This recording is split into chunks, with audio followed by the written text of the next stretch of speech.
Smartphone खरीदना चाहते हैं तो फोन खरीदने से पहले हमें किन किन चीजों का ध्यान रखना चाहिए, आइए इस वीडियो में जानते हैं। क्योंकि कंपनीज ना बहुत तरह से मिसलीड करती है। 200 मेगापिक्सल, 100x जूम या एक और वर्ड ना बहुत ज्यादा यूज होता है, डायनामिक रैम। तो कंपनीज अलग अलग टेक्निक लगा के बहुत मिसलीड करती है। बट हमें किन किन चीजों का ध्यान रखना चाहिए वो हम इस वीडियो में जानने वाले हैं। तो वीडियो को स्टार्ट करते हैं। फोन की बिल्ड क्वालिटी सबसे ज्यादा इंपॉर्टेंट रहती है। इसमें ना हमें दो तीन तरह के फोन देखने को मिलते हैं। एक होते हैं प्लास्टिक बिल्ड में, दूसरे होते हैं मेटल बिल्ड में, एक होते हैं ग्लास वाले। अगर आपके हाथ से फोन बार बार गिरता रहता है तो आपने ग्लास वाले को अवॉइड करना है, क्योंकि वो ना जल्दी क्रैक हो जाता है। आपको रफ एंड टफ यूज के लिए चाहिए तो या तो मेटल बॉडी वाला या तो फिर प्लास्टिक वाली साइड आपको जाना चाहिए। मेटल वाले फोन वैसे काफी अच्छे होते हैं पर उनका प्राइस थोड़ा सा ज्यादा रहता है, और प्लास्टिक वाले हमें सस्ते में मिल जाते हैं ना। और भी हमें देखने को मिलते हैं वीगन लेदर वाले, पर उसकी भी थोड़ी बहुत दिक्कत रहती है, दाग वगैरह जल्दी लग जाते हैं। बजट अगर ठीक ठाक है तो आपने मेटल वाली साइड जाना है। अगर आपका बजट कम है तो प्लास्टिक वाली साइड जा सकते हैं। हो सके तो ग्लास को अवॉइड करना है। अगर आप फोन को संभाल के रखते हैं तो फिर ग्लास वाला भी आपके लिए बेस्ट ऑप्शन है, पर अगर फोन गिरता रहता है तो ग्लास वाले को अवॉइड करना। हाँ, अपने नेक्स्ट वाले पॉइंट की तरफ बढ़ते हैं।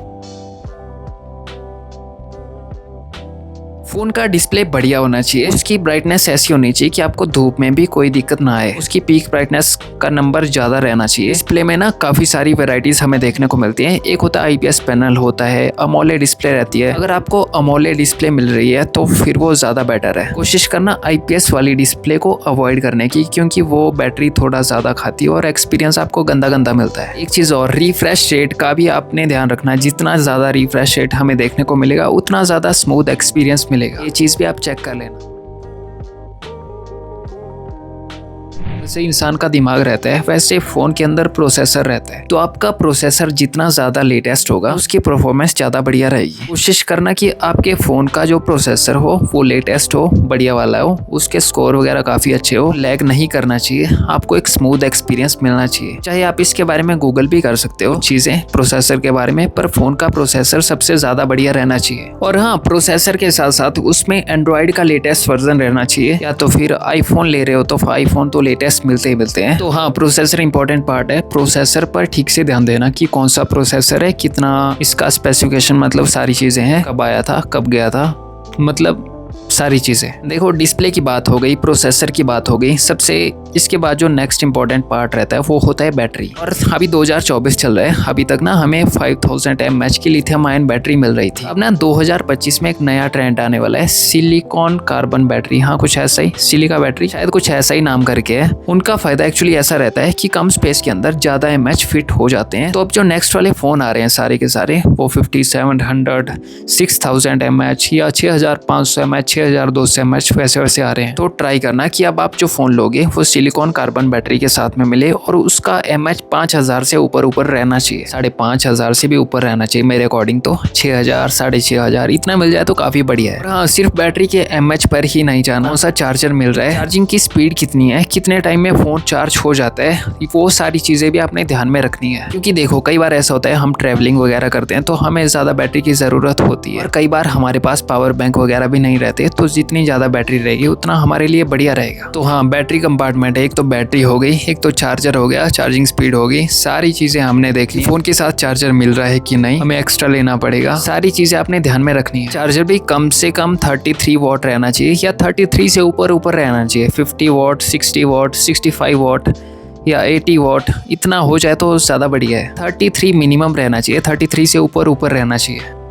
सबसे जरूरी जो रहता है मेरे अकॉर्डिंग वो होता है सर्विस सेंटर। आपको सिर्फ वही फोन खरीदना है जिसका सर्विस सेंटर आपके घर के आसपास है, जिससे आपको नजदीक से सर्विस मिल जाए। अगर बाई चांस आपका फोन खराब हो जाए, कुछ भी दिक्कत आ सकती है यार, इलेक्ट्रॉनिक चीज है, कुछ भी दिक्कत आ जाती है। तो अगर आपका सर्विस सेंटर ही आपके घर से 500 किलोमीटर दूर रहेगा तो फिर तो दिक्कत होगी। आपने सिर्फ वही वाला स्मार्टफोन परचेज करना है जो सर्विस बढ़िया प्रोवाइड करता हो, घर के आसपास आपको सर्विस मिल जाए। तो हाँ, ये वाला पॉइंट इंपॉर्टेंट है, इसका ध्यान रखना।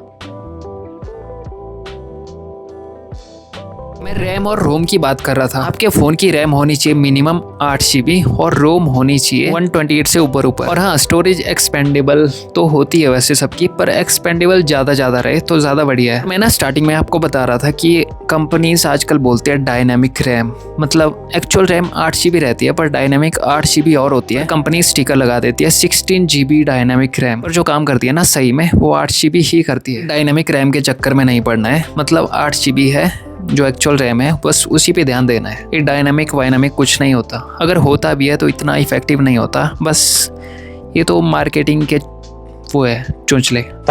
थोड़ी ना कैमरा क्वालिटी की बात करते हैं। कैमरा में ना मेगापिक्सल ही सब कुछ नहीं रहता, उसके अलावा भी काफी सारी चीजें रहती है, जैसे आपको सेंसर का साइज, अपर्चर और उसका ना मतलब फोटो वगैरह के प्रोसेसिंग स्पीड भी चेक करनी है। कई बार ऐसा होता है मेगापिक्सल तो ज्यादा रहता है, 64 हो गया, 100 मेगापिक्सल हो गया, पर उसकी ना जो प्रोसेसिंग स्पीड रहती है वो बहुत ही कम रहती है। लैगी एक्सपीरियंस देखने को मिलता है, उसका अपर्चर अच्छा नहीं होता और भी काफी सारी चीजें अच्छे नहीं होते। प्रोसेस करने के बाद फोटोज की क्वालिटी बिगड़ जाती है, फोटोज अच्छे नहीं आते, तो उन सब चीजों का ध्यान रखना है। अगर आप किसी दुकान में फोन लेने वाले हो तो उसकी प्रोसेसिंग स्पीड चेक करनी है। कुछ फोन ऐसे भी रहते हैं जिनसे हम फोटो क्लिक करते हैं तो इंसान को कुछ ज्यादा ही गोरा बना देते हैं, कुछ ज्यादा ही काला बना देते हैं, और ऐसे हम कैमरा खोल के देखते हैं तो वो इंसान काफी अच्छे दिखते हैं। तो वो ना छोटी छोटी दिक्कतें रहती है, तो वो भी हमें चेक करना है।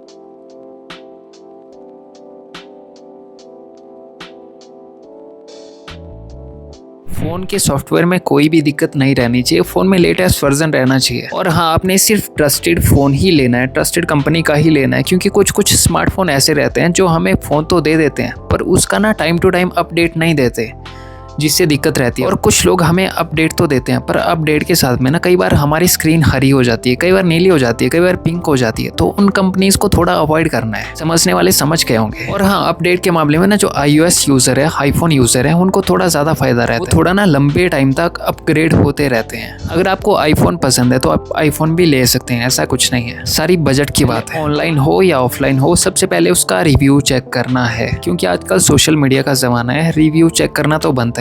यूट्यूब पे उसके बारे में वीडियोस देखने हैं, उसके बारे में गलत चीजें देखनी है, किसी ने लिया है उसको क्या दिक्कत आ रही है, वो सारी चीजें चेक करनी है। अगर आप चाहो तो आसपास किसी दुकान में जाकर भी चेक कर सकते हो। ना कुछ बेसिक से पॉइंट थे जो सबको पता होने चाहिए। वैसे तो सबको पता रहता ही है पर कुछ लोगों को नहीं रहते, पर ये सबको पता रहना चाहिए। तो हाँ, इस वीडियो में सिर्फ इतना ही था। मिलेंगे किसी और इंटरेस्टिंग वीडियो में, तब तक के लिए बाय बाय, गुड नाइट।